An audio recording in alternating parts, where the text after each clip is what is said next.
2005 September மாதம் 14ஆம் தேதி வழக்கமாக சித்திரை திருவிழாவின் போதுதான் மதுரை கட்டுக்கிடங்காத கூட்டத்தோடு குறுங்கி நிற்கும். ஆனால் ஆவணி மாதத்தில் நிரம்பி வழிந்த மதுரையை தமிழ்நாடே உற்று நோக்கிக் கொண்டிருந்தது. பேருந்துகள், வேன்கள், கார்கள் என வாகனங்களில் வந்தவர்கள் எல்லோரும் சாறை சாறையாக திருப்பரங்குன்றம் அருகே இருந்த அந்த மாநாட்டு திடலுக்கு அணிவகுத்து சென்று கொண்டிருந்தனர். தமிழ்நாட்டின் அரசியலும் சினிமாவும் அன்று மதுரையில் மையம் கொண்டிருந்தன. அத்தனை பரபரப்புக்கும் காரணமான ஒரு நபர், கேப்டன் என்று மக்களால் அன்போடு அழைக்கப்பட்ட விஜயகாந்த். முன்னதாக திருவண்ணாமலையில் நடைபெற்ற நிகழ்ச்சி ஒன்றில் தான் கட்சி தொடங்கவிருக்கும் தகவலை சொல்லி தன் ரசிகர்களை தொண்டர்களாக மாற்றும் நிகழ்வுக்கு அடித்தளமிட்டார் விஜயகாந்த். 2005ஆம் ஆண்டு ஜூன் மாதம் 1ஆம் தேதியன்று சென்னையில் நடந்த பத்திரிகையாளர் சந்திப்பில் மதுரையில் தான் நடத்தப் போகும் முதல் மாநில மாநாட்டில் தன் கட்சியின் பெயரையும் கொள்கைகளையும் அறிவிப்பதாக சொன்னார். அப்படி விஜயகாந்த் குறிப்பிட்ட அந்த நாளில்தான் மதுரை கடைகட்டி கொண்டிருந்தது. செப்டம்பர் 14ஆம் தேதியை ஏன் மாநாடு நடத்த தேர்ந்தெடுக்க வேண்டும் என்று கேட்டபோது அது நல்ல நாள் என்பதை தவிர வேறெந்த காரணமும் இல்லை. ஆனால் இனி அந்த நாள் தமிழக அரசியல் வரலாற்றில் மிக முக்கியமான நாளாக மாறிவிடும் என தன்னம்பிக்கையோடு சொன்னார் விஜயகாந்த். அந்த கணிப்பு அப்படியே பலித்தது. தமிழ் சினிமா நடிகர்களில் தனித்துவமானவர் விஜயகாந்த். ரஜினி, கமல் என இருவரும் நட்சத்திரங்கள் வீரியத்துடன் இயங்கிக் கொண்டிருந்த போது கிடைத்த இடைவெளியில் நுழைந்து தமிழக மக்களின் இதயங்களில் தனி இடம் பிடித்தார் விஜயகாந்த். தமிழ்நாட்டில் கருணாநிதி, ஜெயலலிதா என இருவரும் ஆளுமைகள் கோலோச்சிக் கொண்டிருந்த காலகட்டத்தில் அரசியலுக்கு வருவதாக அறிவித்து கோடம்பாக்கத்தையும் கோட்டையையும் ஒரு சேர அதரவிட்டார். எதிர்பார்ப்புகள் ஒருபுறமும், ஏளன பேச்சுக்கள் ஒருபுறமுமாக தான் விஜயகாந்த் அரசியல் பயணம் ஆரம்பித்தார். நடிகர்கள் எல்லோரும் கட்சி தொடங்கிவிட முடியுமா, கட்சி தொடங்கியவர்கள் எல்லோரும் ஆட்சியை பிடித்துவிட முடியுமா என தன் மீது வீசப்பட்ட விமர்சன கணைகளுக்கு பதிலடியாக மதுரை மாநாட்டை பிரம்மாண்டமாக நடத்திவிட வேண்டுமென முடிவெடுத்தார் விஜயகாந்த். திருப்பரங்குன்றம் அருகே உள்ள தோப்பூர், ஆஸ்டின்பட்டியில் கிட்டத்தட்ட 150 ஏக்கர் பரப்பளவிலான நிலம் மாநாடு நடத்துவதற்கு தேர்வு செய்யப்பட்டது. உண்மையில் திருச்சியில்தான் தன்னுடைய முதல் மாநாட்டை நடத்த வேண்டும் என பெரிதும் ஆசைப்பட்டார் விஜயகாந்த். ஆனால் அவரது நண்பர்கள் மற்றும் நலன் விரும்பிகளின் தேர்வு மதுரையாக இருந்தது. தமிழ்நாட்டு அரசியலில் நிகழ்ந்த பல முக்கியமான திருப்பங்களின் மையமாக மதுரையே இருக்கிறது. அதனை தாண்டி விஜயகாந்தின் சொந்த மண் மதுரை. தங்கள் மண்ணில் நிற்கும் பொழுது எல்லோருக்குமே ஒரு தனி தைரியம் பிறக்கும் என்பதால் மதுரையை தேர்ந்தெடுத்தார்கள் விஜயகாந்தின் நலன் விரும்பிகள். அதற்கேற்ப மதுரை மண்ணில் இருந்த விஜயகாந்தின் சுற்றமும் நட்பும் அந்த மாநாட்டிற்காக சுற்றி சுழன்று கொண்டிருந்தனர். எந்த ஒரு அமைப்பையோ அல்லது நிகழ்வையோ மிகச் சரியாக நிர்வகிப்பதற்கு பேர் போனவர் விஜயகாந்த். நடிகர் சங்கத்திற்கு தலைவராக பொறுப்பேற்ற போது சங்கம் கடனில் மூழ்கிக் கொண்டிருந்தது. உடனடியாக வெளிநாட்டில் கலை நிகழ்ச்சி நடத்தி அதன் மூலம் நடிகர் சங்கத்தின் கடனை அடைத்து நற்பெயரை சம்பாதித்தார் விஜயகாந்த். அதிமுக ஆட்சி காலத்தில் கலைஞருக்கு விழா எடுத்து கலை உலகையே மிரள விட்டார். அப்படி அதிரடியாக இயங்கும் விஜயகாந்தின் முதல் அரசியல் மாநாடு பொதுவெளியில் பெரும் எதிர்பார்ப்பை ஏற்படுத்தியிருந்தது. அதற்கேற்ப பல்வேறு குழுக்களை அமைத்து மாநாட்டு பணிகளை விரைந்து முடிப்பதற்கான ஏற்பாடுகளை செய்திருந்தார் விஜயகாந்த். அதுவரை தமிழ்நாட்டில் கட்சி தொடங்கிய நடிகர்களில் எம்ஜிஆரை தவிர வேறு யாரும் பெரிதாக சோபிக்கவில்லை. ஆனால் விஜயகாந்தின் அரசியல் நுழைவு எப்படி இருக்கும் என்ற பேச்சுக்கள் அப்பொழுது பரவலாக பகிரப்பட்டு கொண்டிருந்தன. பொதுவாக எல்லா கட்சிகளைச் சேர்ந்த பிரபலங்களுடனும் நல்ல உறவில் இருந்தார் விஜயகாந்த். அவரது தனித்துவமான அணுகுமுறையே கட்சி பாகுபாடின்றி எல்லோருக்கும் நண்பராக இருக்க வைத்தது. கலைஞர், மூப்பனார், ஜானகி, எம்ஜிஆர், ஜெயலலிதா, வைகோ என எல்லோரிடமும் நட்பு பாராட்டக்கூடியவராக இருந்தார் விஜயகாந்த். அதனால் தமிழ்நாட்டில் யாரை எதிர்த்து அரசியல் செய்ய போகிறார் விஜயகாந்த் என்ற கேள்வி பெரிதாக இருந்தது. தமிழ்நாட்டில் அரசியலுக்கு வருபவர்கள் ஒன்று திமுகவை எதிர்க்க வேண்டும் அல்லது அதிமுகவை எதிர்க்க வேண்டும். ஆனால் இந்த இரண்டையுமே தவிர்த்தார் விஜயகாந்த். நான் யாரையும் எதிர்க்கப் போவதுமில்லை, யாரையும் ஆதரிக்கப் போவதுமில்லை. நான் தனியாகத்தான் நிற்கப் போகிறேன். அரசியலில் என் பாணி தனி பாணி. நான் தலைவனாக அல்ல, தொண்டனாகத்தான் அரசியலுக்கு வருகிறேன் என்றார். அந்த அதிரடி அரசியல் நகர்வுகளை விஜயகாந்தின் ரசிகர்கள் பெரிதும் ரசித்தனர். கட்சி தொடங்குவது என்பது சாதாரண காரியம் அல்ல. பணத்தையும் உழைப்பையும் தண்ணீராய் கொட்டினால் மட்டுமே மக்கள் மத்தியில் சென்று சேர முடியும். அந்த வகையில் விஜயகாந்தின் மாநாட்டிற்கு ஆகும் செலவுக்காக பலர் நன்கொடை தருவதற்கு தயாராக இருந்தனர். ஆனால் யாரிடமும் பணம் வாங்க மறுத்துவிட்டார் விஜயகாந்த். நன்கொடை வாங்கினால் நாளைக்கு அவர்களது எதிர்பார்ப்புகளுக்கு நாம் தலை வணங்க நேரிடும் என்று எண்ணிய விஜயகாந்த் தனது சொத்துக்களில் ஒன்றை விற்று அதன் மூலம் மாநாட்டிற்கான செலவுகளை பார்த்து கொண்டார். பூமி பூஜை போடப்பட்டு மாநாட்டு வேலைகள் தொடங்குவதற்கு முன்னதாகவே சுவர் விளம்பரங்கள் செய்வது, பேனர்கள் வைப்பது என தங்களது கட்சியின் உதய நாளுக்காக ஓடியாடி வேலை செய்தனர் விஜயகாந்தின் ரசிகர்கள். திருப்பரங்குன்றத்தில் ராட்சத பேனரும் கட் அவுட்டும் வைக்கப்பட்டது. அந்த பேனரில் காமராஜர், எம்ஜிஆர் மற்றும் விஜயகாந்த் ஆகியோர் படங்கள் இடம்பெற்றிருந்தன. கடமை, கண்ணியம், கட்டுப்பாடு என்பதைப் போல அன்புக்கு காமராஜர், அறத்திற்கு எம்ஜிஆர், ஆற்றலுக்கு விஜயகாந்த் என பேனரில் இடம்பெற்றிருந்த உருவ படங்களுக்கு புதிய விளக்கம் அளித்துக் கொண்டிருந்தனர் விஜயகாந்தின் அபிமானிகள். கொடிகள், பேனர்கள், விஜயகாந்த் உருவம் பொறித்த டி ஷர்ட்டுகளை தயாரிக்கும் பணிகள் வேகமாக நடைபெற்றன. மாநாட்டு பந்தல் அதுவரை இல்லாத அளவிற்கு பிரம்மாண்டமாக இருக்க வேண்டுமென விஜயகாந்த் சொல்லிவிட, அரசியல் மாநாடுகளுக்கு பந்தல் அமைக்கும் பந்தல் சிவா என்பவரிடம் அந்த பொறுப்பு விடப்பட்டது. கிட்டத்தட்ட 2.5 லட்சம் பேர் அமரும் வகையில் மாநாட்டு அரங்கில் இருக்கைகள் போடப்பட்டன. மாநாட்டிற்கு அழைப்புதல் பிரம்மாண்டமான கட் அவுட்டாக உருவாக்கப்பட்டு அரங்கிற்கு வெளியே வைக்கப்பட்டது. மாநாட்டு அரங்கிற்கு அருகே விஜயகாந்த் ஏற்கனவே தனது ரசிகர் மன்றத்திற்கான அனுமதிக்கப்பட்டிருந்த கொடியின் வண்ணங்கள் கொண்ட ராட்சத பலூன் பறக்கவிடப்பட்டிருந்தது. மாநாட்டு அரங்கிற்குள் நுழைவதற்கு கட்டணமாக 5 ரூபாய் வசூலிக்கப்பட்டது. கூட்டம் மிக அதிகமாக இருந்ததால் 4 கவுண்டர்கள் திறக்கப்பட்டு டிக்கெட் வழங்கப்பட்டது. தங்களது தலைவனின் அரசியல் பயணத்தை ஆரம்பித்து வைக்க தங்களது உழைப்பில் இருந்து 5 ரூபாய் கொடுத்து அரங்கை நிறைத்திருந்தனர் விஜயகாந்தின் அபிமானிகள். செப்டம்பர் 14ஆம் தேதி விடியற் காலை முதலே அலையலையாய் திரண்டு வந்த ரசிகர்களும் பொதுமக்களும் மதுரையை திணறடித்தனர். அதுவரை தமிழ்நாடு கண்டிராத அந்த கூட்டமே விஜயகாந்தின் அரசியல் பயணத்திற்கு கிடைத்த முதல் அங்கீகாரமாக அமைந்தது. வழக்கமாக அரசியல் கட்சிகள் விடுமுறை நாட்களைத்தான் மாநாடுகளை நடத்துவதற்கென தேர்ந்தெடுப்பார்கள். ஆனால் வேளை நாளான புதன்கிழமையை தேர்ந்தெடுத்தார் விஜயகாந்த். அதனையெல்லாம் பொருட்படுத்தாமல் தங்கள் ஆதர்ச நாயகன் அரசியல் அவதாரம் எடுக்கும் நிகழ்வை காண ஆர்வத்தோடு கூடினார்கள் விஜயகாந்தின் ரசிகர்கள்.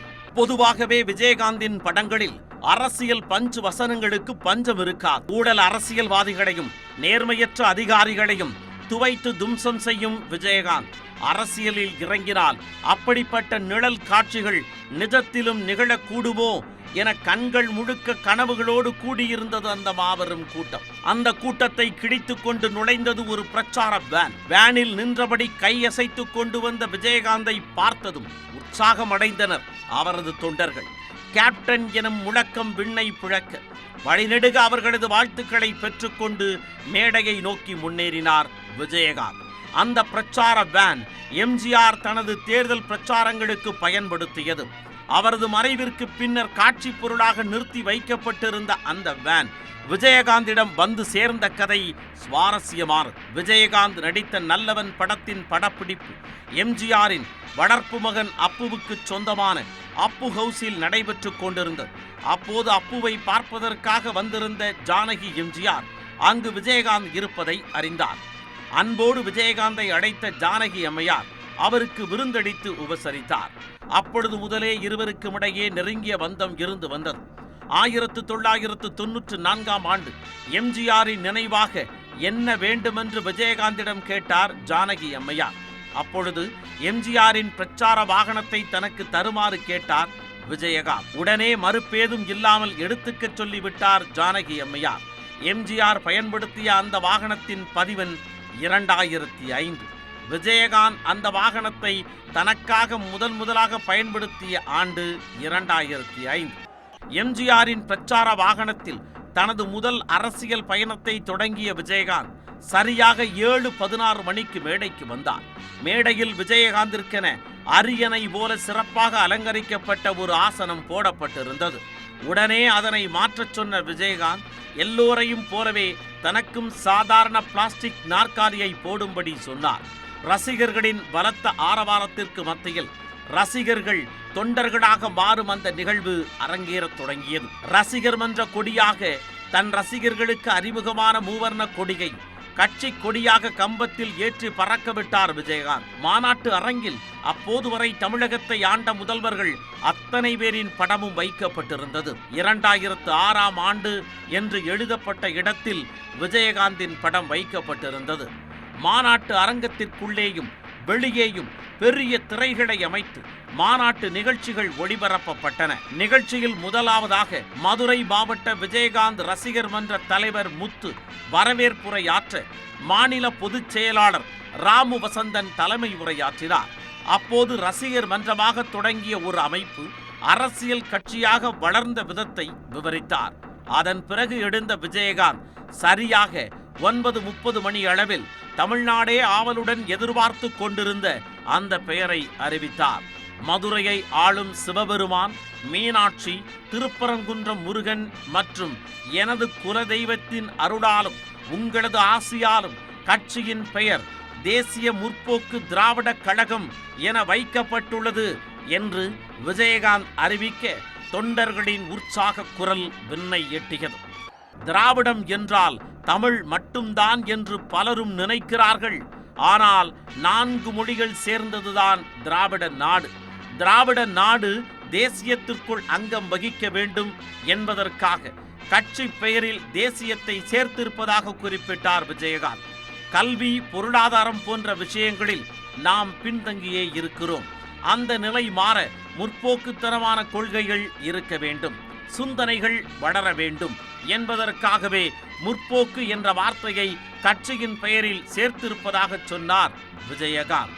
பொதுவாக இதுபோன்ற மாநாடுகளுக்கு வரும் பொதுமக்கள் கிடைக்கின்ற இடைவெளியில் அந்த நகரை சுற்றி பார்க்கவும் தங்களுக்கு தேவையான பொருட்களை வாங்கவும் கிளம்பி விடுவார்கள். ஆனால் அன்று விஜயகாந்திற்காக திரண்ட இளைஞர்களின் கூட்டம் காலை முதல் மாலை வரை எங்கும் நகராமல் அங்கேயே நிலை கொண்டிருந்தது. இருக்கைகள் மட்டும் 2.5 லட்சம் போடப்பட்டிருந்த நிலையில் நின்று கொண்டே நிகழ்ச்சியில் பங்கேற்றவர்களின் எண்ணிக்கை பல லட்சங்களாக இருந்தது. ஆனால் அத்தனை கூட்டம் கூடிய இடத்தில் எந்தவிதமான சச்சரவுகளுக்கோ அசம்பாவிதங்களுக்கோ இடம் கொடுக்காமல் அமைதி காத்தனர் தொண்டர்கள். அத்தனை இராணுவ கட்டுப்பாடோடு தனது ரசிகர்களை வழிநடத்தி கொண்டிருந்தார் கேப்டன் விஜயகாந்த். வறுமை கோட்டிற்கு கீழ் மக்களே இல்லை என்கிற நிலையை உருவாக்கிட பாடுபடுவதே எங்களின் லட்சியம். வறுமை ஏன் வெறி, ஏன் மக்கள்ரா, ஏன் மக்களுக்கு நான் வர்றதுக்கு என்ன?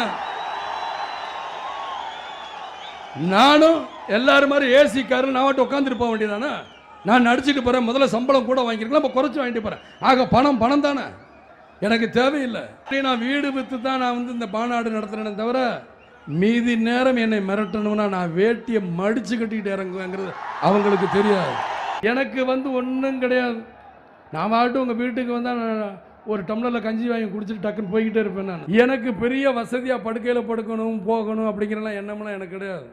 நான் இப்போ தரையில் படுக்க சொன்னால் வாடு நல்லா படுத்து தூங்குவேன். ஏன்னா ஏன் அப்படி ஒரு தூக்கம் வருது தெரியுமா? இங்கே ஒன்றும் கிடையாது. சாப்பாடு என்றால் அதில் விஜயகாந்தை தவிர யாரும் பேர் எடுக்க முடியாது. மாநாடு அன்று மதியம் 1 மணி அளவில் காரை எடுக்கச் சொன்னார் விஜயகாந்த். வெளியில் கூட்டம் எப்படி இருக்கிறது என பார்த்துவிட்டு அப்படியே ஹோட்டல் அறைக்கு சென்று குளித்துவிட்டு மாலையில் வந்து தனது ஏற்புரையை நிகழ்த்த வேண்டும் என்பது விஜயகாந்தின் எண்ணமாக இருந்தது. ஆனால் விஜயகாந்த் சென்ற கார் மாநாட்டு மைதானத்தை தாண்டி திருமங்கலம் சாலையில் திரும்ப முடியவில்லை. திரும்பிய பக்கமெல்லாம் விஜயகாந்தின் தொண்டர்கள் திரண்டு நின்று கொண்டிருந்தனர். உடனே காரை அருகில் இருந்த தோப்பிற்குள் விடச் சொன்னார் விஜயகாந்த். ஆள் அரவமற்ற அந்த தோப்பிற்குள் கார் நின்றபோது விஜயகாந்தின் கண்கள் கலங்கி இருந்தன. என்னை நம்பி இத்தனை பேர் வந்துவிட்டார்களே, மாலையில் என்ன பேசுவது என்று தயார் செய்யலாம் என நினைத்தேன். ஆனால் இப்பொழுது அது தேவையில்லை என்று தோன்றுகிறது. மேடையில் ஏறியவுடன் என்ன வருகிறதோ அதுதான் என் பேச்சு என்று சொல்லிவிட்டார் விஜயகாந்த். சொன்னதைப் போலவே மாலையில் மேடை ஏறிய விஜயகாந்த் மைக்கை பிடித்தவுடன் மடை திறந்த வெள்ளம் போல பேசத் தொடங்கினார். வழக்கமாக அரசியல் மேடைகளில் புழங்கும் செந்தமிழை தவிர்த்துவிட்டு தனக்கேயுரிய பாணியில் மதுரை தமிழில் மனம் திறந்து பேசினார் விஜயகாந்த்.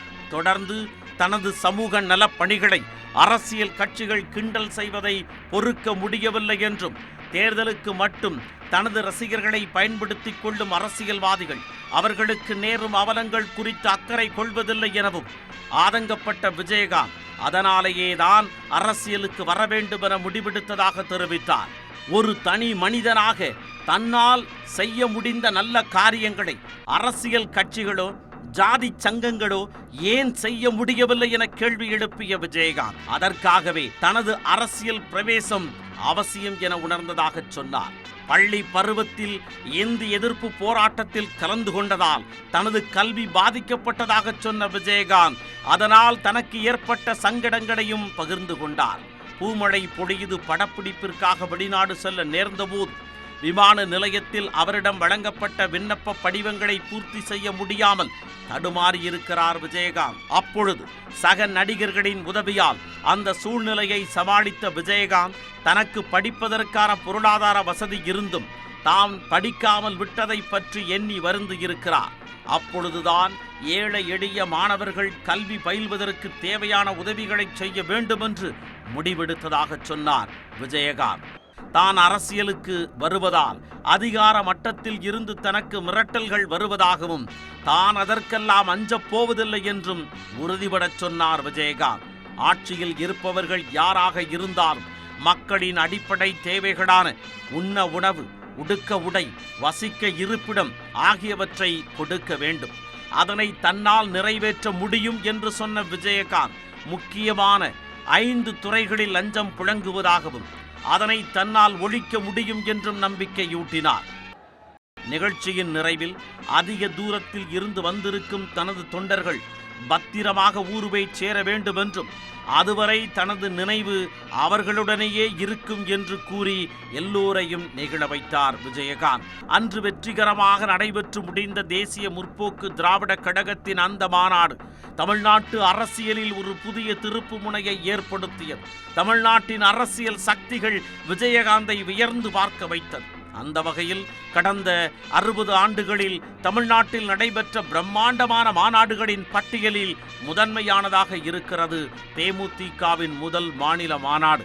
அந்த மாநாட்டிற்கு பின்னர் 2006ஆம் ஆண்டு நடைபெற்ற தேர்தலில் 8% வாக்குகளை பெற்ற தேமுதிக 2009ஆம் ஆண்டு நடைபெற்ற நாடாளுமன்ற தேர்தலில் 10% வாக்குகளை பெற்று அடுத்த கட்டத்திற்கு உயர்ந்தது. 2011ஆம் ஆண்டு அதிமுகவுடன் கூட்டணி அமைத்த விஜயகாந்த் 29 தொகுதிகளில் வென்று எதிர்க்கட்சி தலைவராகவும் பணியாற்றினார். அப்படி விஜயகாந்தை உச்சத்திற்கு கொண்டு சென்ற காரணிகளில் மதுரை மாநாட்டிற்கும் ஒரு முக்கிய பங்கு இருக்கிறது என்பதில் மாற்று கருத்தில்லை.